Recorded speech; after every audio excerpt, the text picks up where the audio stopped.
Indian പ്രതിരോധ മേഖലയിൽ Indian ആർമിയെ പറ്റിയും അല്ലെങ്കിൽ ഇന്ത്യൻ ആർമിയുടെ പ്രാധാന്യത്തെ പറ്റിയും അതിൻ്റെ വിവിധ സൈനിക താവളങ്ങളെ പറ്റിയും അതായത് കന്റോൺമെന്റുകളെ പറ്റിയൊക്കെ നമ്മൾ വിശദമായിട്ട് ഡിസ്കസ് ചെയ്തു. അതുപോലെ ഇന്ത്യൻ ആർമിയുമായി ബന്ധപ്പെട്ട പ്രധാനപ്പെട്ട വ്യക്തികളെയും നമ്മൾ പരിചയപ്പെട്ടു. ഇനി നമ്മൾ നോക്കാൻ പോകുന്നത് ഇന്ത്യൻ നേവിയെ പറ്റിയാണ്. ഇന്ത്യയുടെ നാവികസേനയെ പറ്റിയാണ് വിശദമായിട്ട് പഠിക്കാൻ പോകുന്നത്. അപ്പം നമുക്ക് നാവികസേനയെ പറ്റി പഠിക്കുമ്പോൾ ആദ്യം അതിൻ്റെ ചരിത്രം ഒന്ന് പരിചയപ്പെടാം. ഇന്ത്യൻ നാവികസേനയുടെ പിതാവ് എന്നറിയപ്പെടുന്നത് ഛത്രപതി ശിവജിയാണ്. ഇന്ത്യൻ നാവികസേനയുടെ പിതാവ് എന്നറിയപ്പെടുന്ന ആരാ? ഛത്രപതി ശിവജി. ഇന്ത്യൻ നാവികസേനയുടെ പിതാവ് ഛത്രപതി ശിവജി.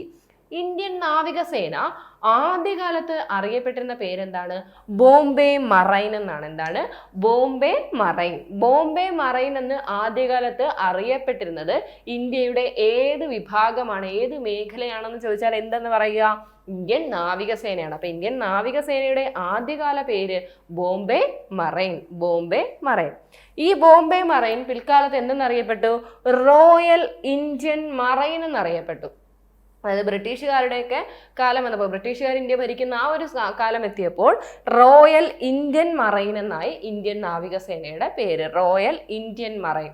ഈ royal Indian marine 1934 royal Indian navy എന്ന് പുനർനാമകരണം ചെയ്തു. അപ്പൊ 1934 റോയൽ ഇന്ത്യൻ മറൈനെ എന്തായിട്ട് നാമകരണം ചെയ്തു? റോയൽ ഇന്ത്യൻ നേവി എന്ന് നാമകരണം ചെയ്തു. അതായത് സ്വാതന്ത്ര്യത്തിന് മുമ്പ് 1934 royal Indian marine royal Indian navy എന്ന് പുനർനാമകരണം ചെയ്യപ്പെട്ടത്. അതുകൊണ്ട് തന്നെ ഇന്ത്യക്ക് സ്വാതന്ത്ര്യം കിട്ടിയ സമയത്ത് ഇന്ത്യൻ നേവി അറിയപ്പെടുന്നത് എന്താണ്? റോയൽ ഇന്ത്യൻ നേവി എന്നാണ്. റോയൽ ഇന്ത്യൻ നേവി എന്നാണ്. ഈ റോയൽ ഇന്ത്യൻ നേവിയെ ഇന്ത്യൻ നേവി എന്ന് പേര് മാറ്റിയത് എന്നാണ് 1950 ജനുവരി 26. അതായത് ഇന്ത്യ റിപ്പബ്ലിക് ആയ ആ ദിനമാണ് ഇന്ത്യൻ നേവി എന്ന പേര് ഇന്ത്യൻ നാവികസേനയ്ക്ക് ലഭിച്ചത്. അപ്പൊ നാവികസേനയെ പറ്റി എന്തൊക്കെയാണ് നമ്മൾ അറിഞ്ഞിരിക്കേണ്ടത്? അതിൻ്റെ ഒരു ചരിത്രം ഒന്ന് പഠിക്കുക. ആദ്യകാലത്ത് അറിയപ്പെടുന്നത് ബോംബെ മറൈൻ എന്നായിരുന്നു. അത് പിന്നീട് റോയൽ ഇന്ത്യൻ മറൈൻ എന്ന് അറിയപ്പെട്ടു.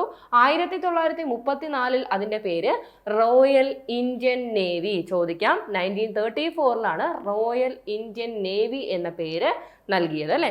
അതിനുശേഷം ഇന്ത്യൻ റിപ്പബ്ലിക് ആയപ്പോൾ മുതലാണ് എന്ത് ചെയ്ത് ഇന്ത്യൻ നേവി എന്ന അല്ലെങ്കിൽ ഇന്ത്യൻ നാവികസേന എന്നൊരു പേര് ഈ ഒരു വിഭാഗത്തിന് വന്നത്. അപ്പോൾ ഒരു പ്രീവിയസ് ചോദ്യമല്ല, നമുക്ക് പ്രതീക്ഷിക്കാവുന്ന ഒരു ചോദ്യമാണ്.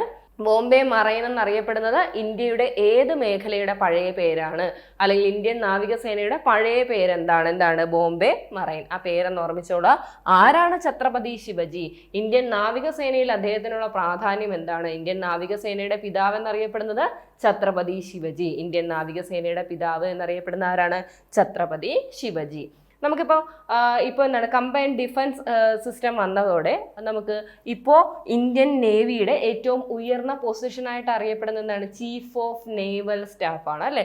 അപ്പോൾ ഇന്ത്യൻ നേവിയുടെ നമ്മൾ ആർമി പഠിച്ചപ്പോൾ ഇന്ത്യൻ ആർമി കരസേന പഠിച്ചു ചീഫ് ഓഫ് ആർമി സ്റ്റാഫാണ് ഇന്ത്യയിലെ കരസേനയിലെ ഏറ്റവും ഉയർന്ന പദവി എന്ന് പറഞ്ഞു. അതുപോലെ ഇന്ത്യൻ നേവിയിലെ ഏറ്റവും ഉയർന്ന പദവി എന്ന് പറയുന്നത് ഏതാണ്? Chief of naval സ്റ്റാഫാണ്.